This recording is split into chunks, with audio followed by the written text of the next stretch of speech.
左腿闻到香味跑过来了。卡吗？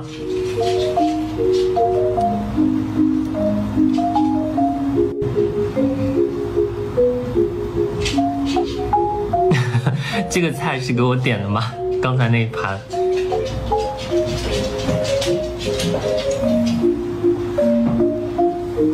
火腿。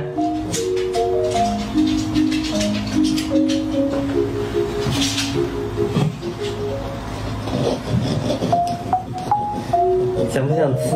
嗯？想不想吃呀？看到肉了没有？好了，这些东西小狗狗是不能吃的，因为对它们的身体不好。我应该怎样？我应该连……现在哦，5G 网络良好了，可以了是吧？嗯。现在还卡吗？现在好了，可以，没关系。卡吗？大家快在上面，啊，好卡，哭了。不卡了，不卡了，好了。不卡了，好了，好了，好了。那重新跟大家打招呼，祝大家今天节日快乐。好久没有直播，有点尬。你可以直接问他今天怎么过的？嗯，今天大家都怎么过这个节日的？都在哪儿？有没有吃好吃的？吃好吃的。对啊，又卡了啊！救命啊！对，我这里也显示网络差呀。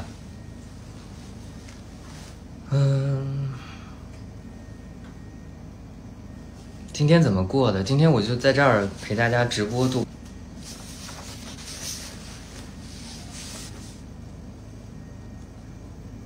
好安静。那弹幕发什么？现在还是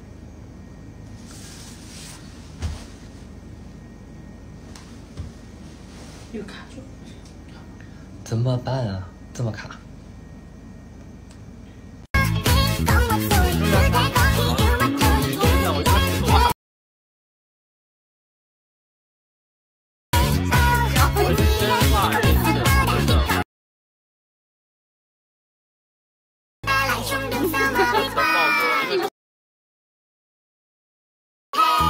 Kasus kematian Yumenglong sampai saat ini masih terus dalam penyelidikan.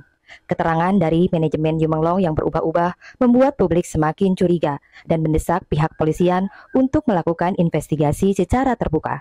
Dari keterangan yang beredar bahwa ada suatu pesta di lantai atas sebuah apartemen mewah di kota Beijing. Yang diketahui bahwa pemilik apartemen tersebut adalah teman lama Yumenglong yang merupakan seorang penulis skenario terkenal di China. Pesta tersebut dihadiri oleh 17 orang yang berlangsung dari pukul 8 malam hingga pukul 2 dini hari.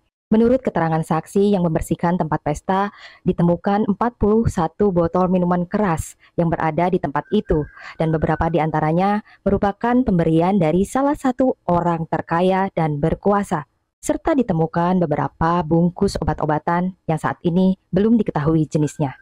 Yumenglong sendiri dipaksa minum oleh manajernya yang bernama Lu, meskipun dia sudah mengatakan bahwa dia sudah tidak tahan untuk minum. Kamera lift menunjukkan pada pukul 1.50 dini hari, Yumenglong bersama dua pria memasuki lift tersebut. Kondisi wajah Yumenglong sendiri pada saat itu sangat pucat dengan kedua kaki yang bergetar. Seorang sutradara bernama Wang menyangkal kehadirannya di pesta tersebut, namun netizen tidak tinggal diam. Langsung menunjukkan bukti rekaman CCTV yang ada di lobi apartemen yang menunjukkan bahwa pada pukul 9.27 malam itu sutradara Wang memasuki lift untuk menuju ke tempat pesta tersebut. Bahkan beberapa foto beredar saat sutradara Wang berada di tempat pesta dan duduk persis di sebelah Yumenglong.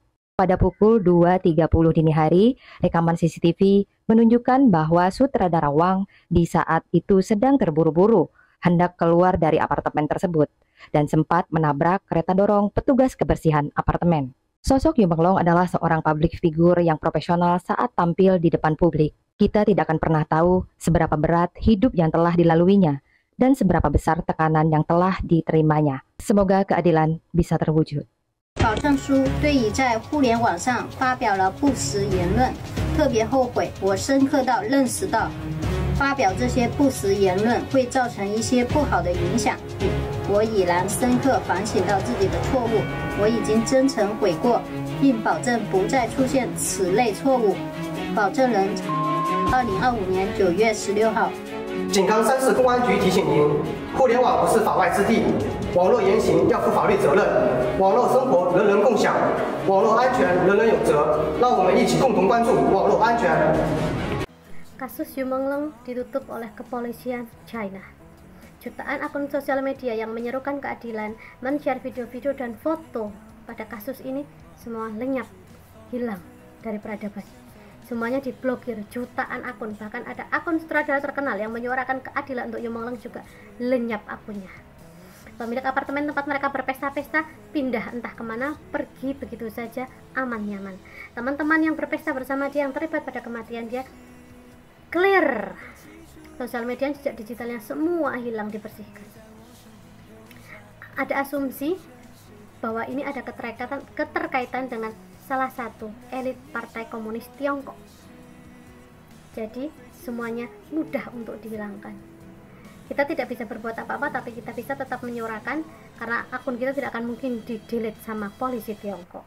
Semoga Yumenglong tenang di sana, semoga keadilan Tuhan yang bekerja, kalau keadilan manusia tidak bisa bekerja.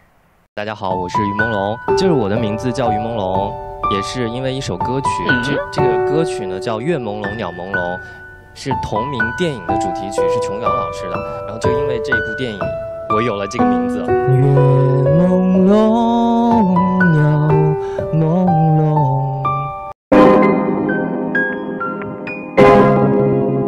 Yuk guys, balik lagi bersama saya tentunya Oke Kak. Nah ini masuk lagi ke segmennya Yumenglong ya.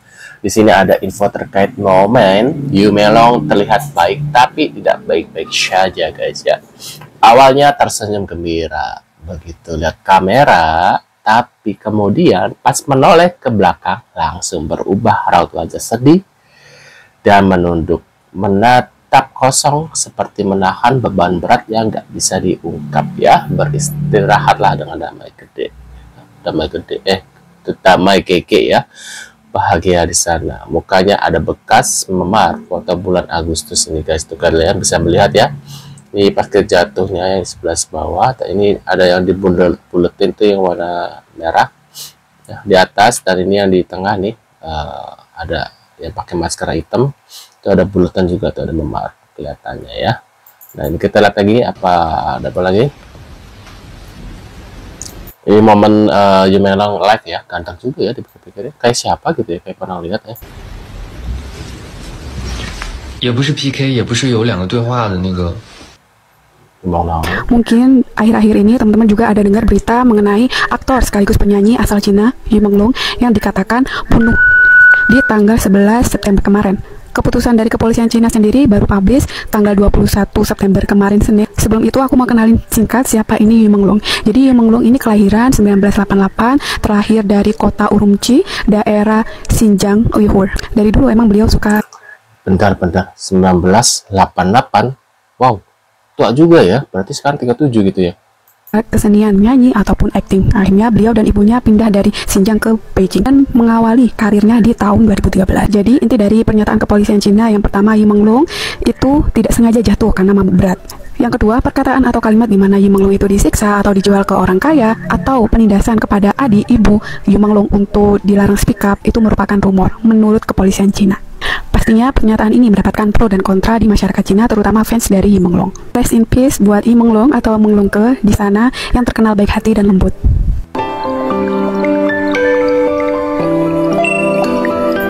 Waduh. Nah, ini ada berita ya, aku dari akunnya Nisa Soso 472 ya. Di sini Fansiki sudah menyukai YML sejak usia YML 25 tahun ya. Fansiki gendeng, YML itu normal makanya nggak mau katanya gitu guys ya. Fansiki salah satu aktor yang ikut terseret kasus Yumenglong ya. Waduh. Nih diduga Yumenglong menelan USB untuk menghilangkan bukti kejahatan pencucian uang haram katanya. Dikatakan tadi dari jendela apartemen yang merupakan lokasi TKP kedua. Kondisi jasadnya terdapat sebuah luka terbuka seperti dibedah untuk diambil USB guys ya. 国企让他经营事业去赚钱，所以像这个兴起就是被放到这个国企或放到相关商业领域去赚钱的人才嘛。好，不能讲人才，人呐、他不是人才。那重点就是怎么样？ Nah intinya memang begitu ya, ini dengar arti orang mau ngomong naonnya cinca-cinca ya. Nah ini kita lagi update terbaru kabar dari Yu Menglong bahwa ibunya mengeluarkan pernyataan untuk meminta keadilan atau sebuah petisi kepada masyarakat untuk kematian anaknya yang janggal. Jadi bisa dipastikan bahwa pernyataan atau statement yang dikeluarkan perusahaan tentang ibunya pada saat kematian Yu Menglong saat itu ada dua. Yang pertama antara itu dibuat palsu atau yang membuat perusahaannya. Yang kedua itu benar-benar dibuat ibunya namun dengan paksaan atau intimidasi dari perusahaan. Beberapa saat yang lalu ibunya mengeluarkan statement meminta keadilan. Sudah banyak konten-konten yang mentranslate. Aku rasa kalian bisa scrolling. Namun yang di sini yang terbaru adalah ada sebuah postingan share bahwa Ibu Yu Menglong mendatangi perusahaan atau agensi dari Yu Menglong tapi diusir dan didorong entah oleh staf, tapi di postingan ini terlihat atau terdengar jelas bahwa ibunya berteriak-teriak dan menangis. Sesak banget hatiku ya Allah. Kalian berharap apa sih kepada ibu-ibu yang sudah tua dan kehilangan anaknya, namun masih kalian dorong, masih kalian intimidasi lah ya. Kenapa tidak diterima dengan baik, ngobrol lah, at least diterima dulu aja, ngobrol. Ini nggak dipotong-potong guys, aku sampai speechlessnya, aku nggak tahu mau ngomong apa. Hingga detik ini yang aku tahu, setiap postingan, setiap konten di semua platform di Cina yang menampilkan Yu Menglong tuh rata-rata akun mereka ke-ban atau bahkan tiba-tiba postingannya hilang. Jadi kita ini yang update tentang Yu Menglong juga sedikit kesusahan karena beritanya sedikit lambat. Aku cuma berharap semoga Ibu Yu Menglong segera mendapatkan keadilan untuk anaknya dan banyak tangan-tangan malaikat yang membantu beliau. Menurut kalian sendiri gimana ya terkait infonya ya ke ini? Karena banyak sekali ya tadi ya akun-akunnya yang diblok gitu ya. Tapi dipikir kayak siapa ya Yu Menglong ya?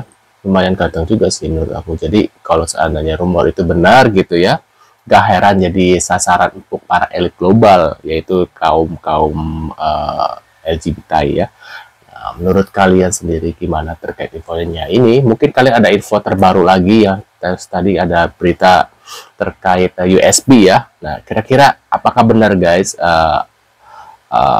Yu Menglong ini menel ya memakan USB ini ya untuk menyembunyikan kasusnya beliau ya. Nah, ini masih simpang siur ya. Kira-kira apakah itu berita benar apa tidak? Kita masih menyelidiki lagi ya. Karena takutnya itu hanya rumor semata gitu untuk ya mungkin kalau seandainya ini kasus pembunuhan gitu ya, mungkin itu salah satu taktik mereka ya untuk mengubah kasus ini ya sehingga si Yu Menglong ini karena bundir ya, bun maksudnya ya. Nah menurut kalian gimana? Tulis di kolom komentar infonya atau kritik atau komentar kalian ya. Bisa tulis di bawah. Terima kasih sudah hadir dan kita akan bertemu lagi di video selanjutnya. See you guys.